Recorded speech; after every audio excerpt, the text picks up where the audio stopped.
ನಿಮಗ್ ಗೊತ್ತಾ, ಶಿವ ಮತ್ತು ಶಕ್ತಿ ಒಂದೇ ಗರ್ಭಗುಡಿಯಲ್ಲಿ ನೆಲೆಸಿರುವಂತಹ ಈ ಕ್ಷೇತ್ರದಲ್ಲಿ ಕುಂಬಳಕಾಯಿ ದೀಪವನ್ನ ಹಚ್ಚೋದ್ರಿಂದ ಏನೇನೆಲ್ಲ ಲಾಭ ಇದೆ ಅಂತ ತಿಳ್ಕೊಳ್ಳೋಣ.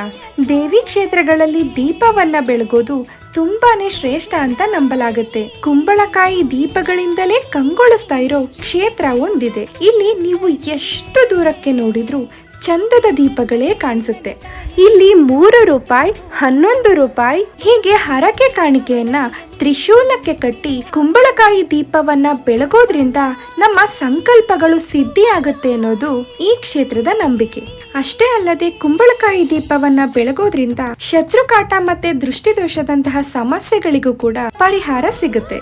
ಹಾಗಿದ್ರೆ ಯಾವುದು ಈ ಕ್ಷೇತ್ರ ಅಂದ್ರೆ ಹೊಸಕೋಟೆ ಸಮೀಪ ಇರುವಂತಹ ಕಾಳಪ್ಪನಹಳ್ಳಿಯ ಭದ್ರಕಾಳಿ ಶಕ್ತಿಪೀಠ. ಮರೀದೆ ಈ ದೇವಸ್ಥಾನವನ್ನ ವಿಸಿಟ್ ಮಾಡಿ.